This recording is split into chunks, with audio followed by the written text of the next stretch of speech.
Hello दोस्तों, मैं रजनी बंसल एक बार फिर से आपका स्वागत करती हूँ आपके अपने यूट्यूब चैनल लर्निंग 24/7 पर। कैसे हैं आप सब? उम्मीद करती हूँ कि आप सभी स्वस्थ होंगे। दोस्तों, आज मैं एक अत्यंत महत्वपूर्ण विषय पर आपके साथ चर्चा करने के लिए आई हूँ और वो है आरपीएससी फर्स्ट ग्रेड की तैयारी कैसे करें। जैसा कि आप सबको विदित है कि माननीय मुख्यमंत्री जी ने बजट में आरपीएससी फर्स्ट ग्रेड की, सेकेंड ग्रेड की, थर्ड ग्रेड की और कॉलेज लेक्चरर सभी की वैकेंसीज की घोषणा की थी। तो दोस्तों, इसमें मुझे लगता है कि जो लोग एमए बीएड हैं उन्हें आरपीएससी फर्स्ट ग्रेड की तैयारी करनी चाहिए। इसका एग्ज़ाम भी सबसे पहले हुआ था फर्स्ट, सेकंड और थर्ड ग्रेड में से, तो संभावना यही है कि इसकी विज्ञप्ति भी सबसे पहले आएगी। आइए दोस्तों, एक नज़र डालते हैं आज के अपने टॉपिक पर कि हम लोग आज क्या क्या डिस्कस करेंगे। दोस्तों, हम लोग डिस्कस करेंगे कि हमारी स्ट्रेटेजी क्या होनी चाहिए जब हम आरपीएससी फर्स्ट ग्रेड की तैयारी कर रहे हैं, हमें ये तैयारी क्यों करनी चाहिए, जो न्यू स्टूडेंट हैं और ओल्ड स्टूडेंट हैं उनकी तैयारी में क्या क्या अंतर होना चाहिए, और ये सारे पॉइंट्स हम डिस्कस करेंगे। हम लोग पेपर 1 के सिलेबस पर भी डिस्कशन करेंगे कि आपको पेपर 1 की तैयारी किस प्रकार करनी चाहिए। तो आइए चलते हैं अपने टॉपिक पर। आरपीएससी फर्स्ट ग्रेड की तैयारी कैसे करें और क्यों करें। दोस्तों, पहले मैं आपको क्यों का जवाब देना चाहूँगी कि आरपीएससी फर्स्ट ग्रेड की तैयारी हमें क्यों करनी चाहिए। मेरा मानना है कि जो पहले से तैयारी करते हैं वही लोग जीत हासिल करते हैं। आप विज्ञप्ति आने का इंतज़ार ना करें। आप इस दुविधा में हैं कि पता नहीं विज्ञप्ति आएगी या नहीं आएगी, पहले कौन सी विज्ञप्ति आएगी, फर्स्ट ग्रेड की आएगी या सेकंड ग्रेड की आएगी।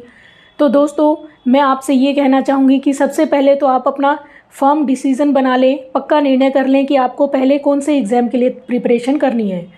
जैसे यदि आपको फर्स्ट ग्रेड की तैयारी करनी है तो आप अपना पूरा मानस बना लें और उसकी तैयारी में जुट जाएं। आप विज्ञप्ति का इंतज़ार न करें, क्योंकि जो लोग शुरुआत से, या फिर मैं ये कहूँ कि जो लोग विज्ञप्ति का इंतज़ार किए बिना ही पहले से ही तैयारी में जुट जाते हैं, उनके कॉन्सेप्ट्स अधिक क्लियर होते हैं और उनकी तैयारी भी विज्ञप्ति आने के बाद तैयारी करने वाले छात्रों से कहीं अधिक अच्छी होती है।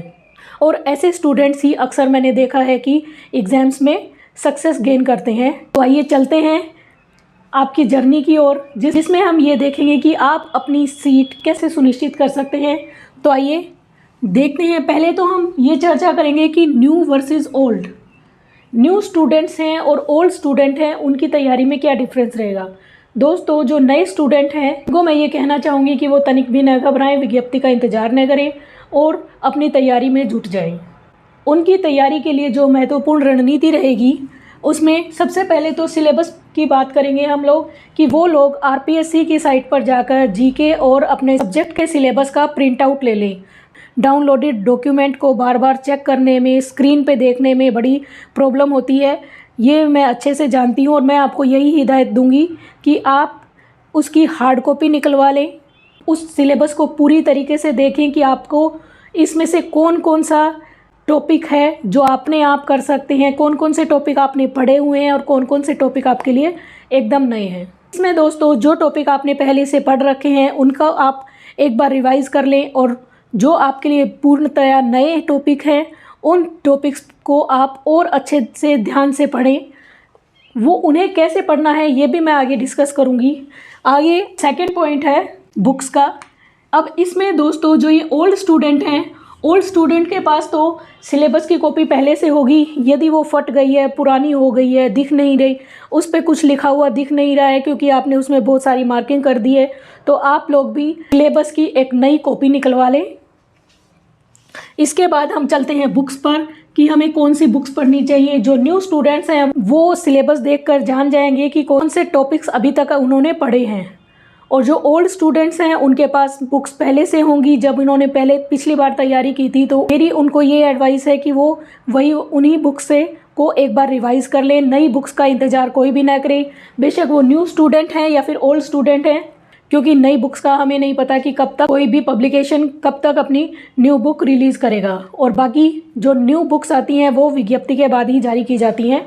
दोस्तों, मैं आपसे ये निवेदन करना चाहूँगी कि जो प्रामाणिक और ऑथेंटिक बुक्स हैं आप केवल उन्हीं से अध्ययन करें, क्योंकि उनमें कोई भी मिस्टेक्स नहीं मिलती है आपको, और कोई मिस्टेक मिलती है तो वो बहुत ही माइनर मिस्टेक होती है।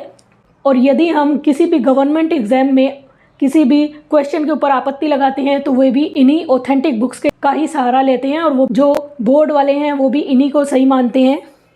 आगे हम चलते हैं जीके, जीएस और साइकोलॉजी पर। दोस्तों जो ये साइकोलॉजी है ये आपके सेकंड पेपर में आता है, सेकंड पेपर का पार्ट है। और जो जीके जीएस वाला है जिसको मैं आज यहाँ डिस्कस करने वाली हूँ उसके बारे में भी मैं बताना चाहूँगी कि आप अपनी तैयारी जीके और जीएस से कर सकते हैं। आप केवल अपने सब्जेक्ट पे ध्यान न दें, जीके और जीएस की तैयारी भी आप साथ साथ कंटिन्यू रखें।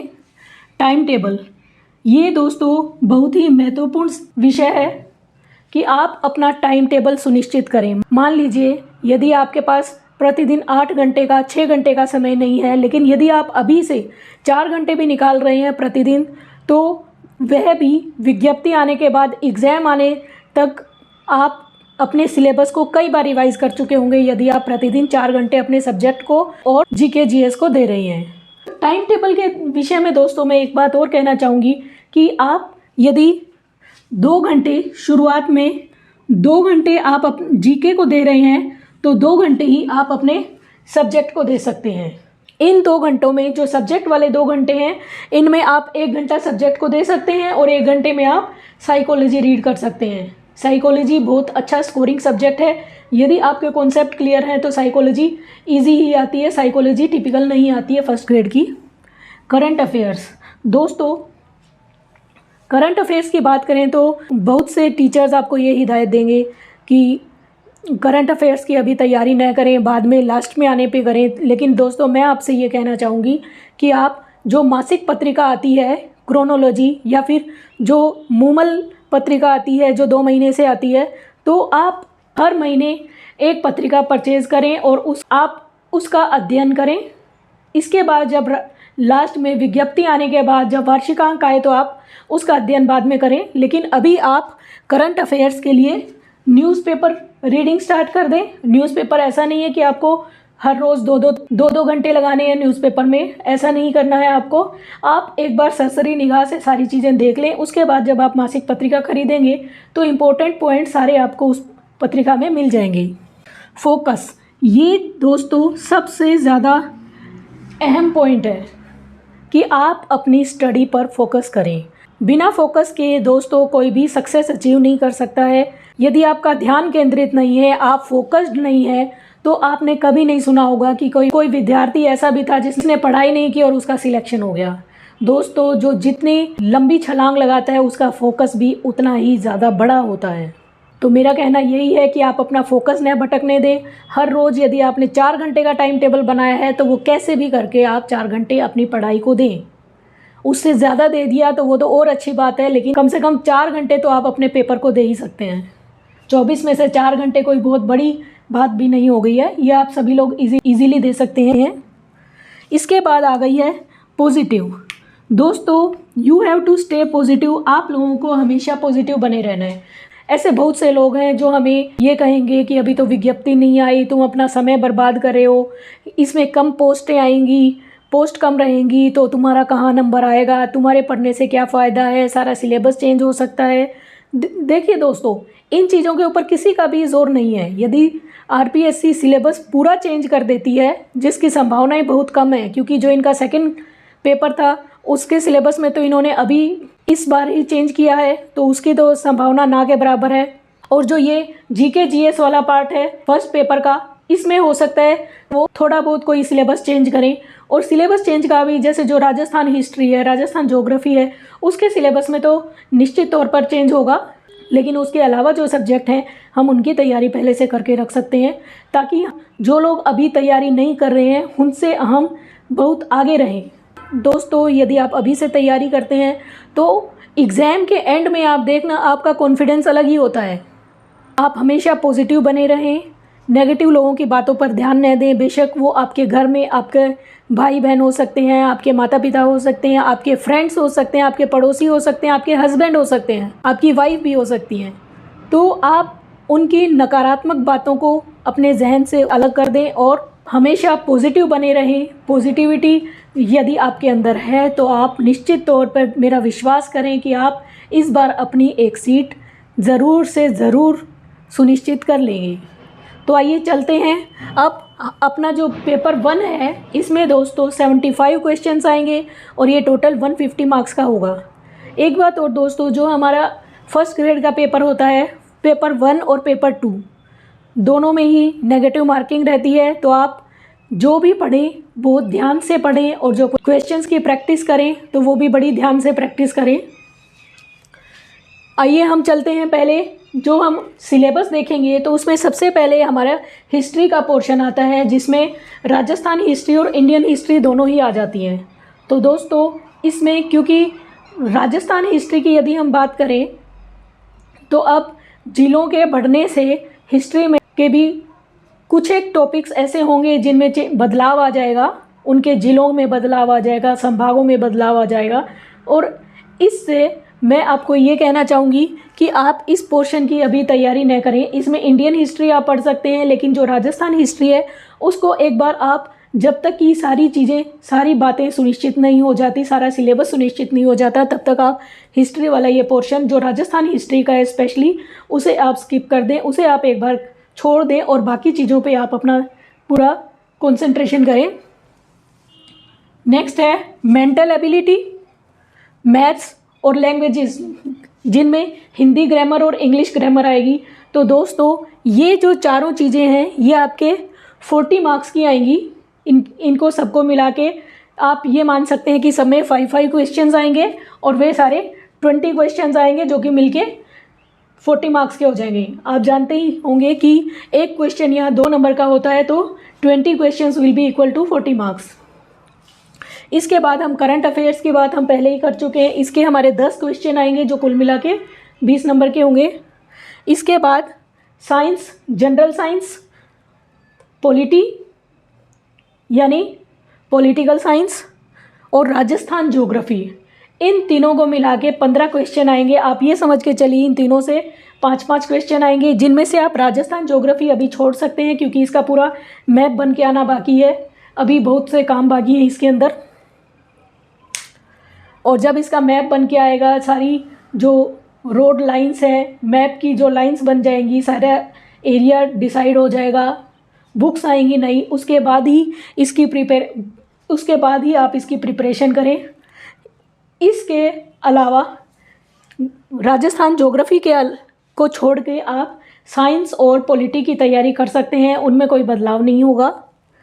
और इसके बाद लास्ट में आ जाता है हमारा एजुकेशन मैनेजमेंट, जिसके 15 क्वेश्चन आएंगे। ये इसके 8-9 टॉपिक हैं और ये बहुत छोटे छोटे टॉपिक हैं और बहुत ही महत्वपूर्ण टॉपिक हैं ये सारे। आपके एग्जामिनेशन पॉइंट ऑफ व्यू से ये एजुकेशन मैनेजमेंट वाला टॉपिक और जो ये हिस्ट्री वाला पोर्शन है, ये आपको सिलेक्शन दिलाने में एक बहुत बड़ा योगदान देते हैं। तो दोस्तों इसकी तैयारी आप अभी से कर सकते हैं। तो इसकी यदि हम कुल मिला के बात करें तो दोस्तों आप हिस्ट्री का जो राजस्थान हिस्ट्री वाला स्पेशली पार्ट है और जो राजस्थान ज्योग्राफी वाला पोर्शन है, आप इन दोनों पार्ट्स को छोड़ के आप अपने पूरे पेपर की तैयारी कर सकते हैं। यदि आपको इनकी ऑथेंटिक बुक्स के विषय में जानना है तो आप प्लीज़ मुझे कमेंट सेक्शन में कमेंट कर दीजिए। और इसके अलावा एक बात और मैं आपको बताना चाहूँगी दोस्तों कि इनका जो सेकेंड पेपर होता है वो टोटल 300 मार्क्स का होता है, उसमें 150 क्वेश्चंस होते हैं। इसके साथ ही मैं ये घोषणा करती हूँ कि आप आरपीएससी फर्स्ट ग्रेड का सेकंड पेपर, जिनका इंग्लिश मेन सब्जेक्ट है, मैं उनको फ्री में तैयारी करवाऊँगी। और बाकी मेरे चैनल पर हमेशा ही सभी कुछ निःशुल्क रहेगा, तो आप प्लीज़ मेरा साथ बनाए रखिए दोस्तों। उसमें मैं आपको साइकोलॉजी वाला पोर्शन भी करवाऊँगी और उसमें आपको इंग्लिश का भी करवाऊँगी। और इन सब्जेक्ट्स में से भी आपको कोई और सब्जेक्ट पढ़ना है तो आप मेरे से कॉन्टैक्ट कर सकते हैं। इसमें आपको मैं मेंटल एबिलिटी करवा सकती हूँ, मैथ्स करवा सकती हूँ, ये दोनों लैंग्वेजेस करवा सकती हूँ। इसके अलावा एजुकेशन मैनेजमेंट है वो भी मैं आपको करवा सकती हूँ। तो इन सभी सब्जेक्ट से रिलेटेड आपकी यदि कोई क्वेरी है तो आप प्लीज़ कमेंट सेक्शन में उसे लिखें, मैं आपकी क्वेरी का अवश्य आंसर करूँगी। इसके साथ ही दोस्तों आपको मेरा ये वीडियो कैसा लगा, आपको मेरी रणनीति कैसी लगी दोस्तों? यदि आप इस रणनीति से चलते हैं, मेरे साथ चलते हैं, प्रैक्टिस करते हैं, तो आप अपना सिलेक्शन सुनिश्चित समझें दोस्तों। बाकी मेहनत तो सभी को मैं आपके साथ पूरी मेहनत करूँगी। और मैं जो भी वीडियोस बनाती हूँ, आप जैसा कि आप जानते हैं मेरे पास कोई टीम नहीं है, मैं अकेली ही उन्हें एडिट करती हूँ, अकेली ही वीडियो को शूट करती हूँ। तो इसमें आपको, और अभी मेरे पास सुविधाएं कम हैं क्योंकि ये अभी नया चैनल है, तो आपका इसीलिए मुझे आपका सपोर्ट भी चाहिए दोस्तों। लेकिन जब आप मेरे से पढ़ेंगे तो आप जानेंगे कि आपको कंटेंट में कहीं पे भी कोई भी कमी नहीं नज़र आएगी। इसके बाद दोस्तों आपको अगला जो मेरा वीडियो होगा वो इसके सेकंड पेपर के ऊपर होगा। हम उसके सेकंड पेपर के लिए जो ऑथेंटिक बुक्स हैं मैं आपके साथ उनकी चर्चा करूँगी। यदि आप स्वयं से पढ़ना चाहते हैं तो आप वे बुक्स खरीद लीजिए और आप स्वयं से अपनी तैयारी कर सकते हैं। और यदि आप मुझसे पढ़ना चाहते हैं तो मेरे चैनल को लाइक कीजिए, इस पे कमेंट कीजिए, तो आप मेरे चैनल को सब्सक्राइब कर लीजिए ताकि, और साथ ही आप बेल आइकन को प्रेस कर दीजिए ताकि आपको सभी नोटिफिकेशन समय पर मिल जाएं। Thanks for watching, bye bye.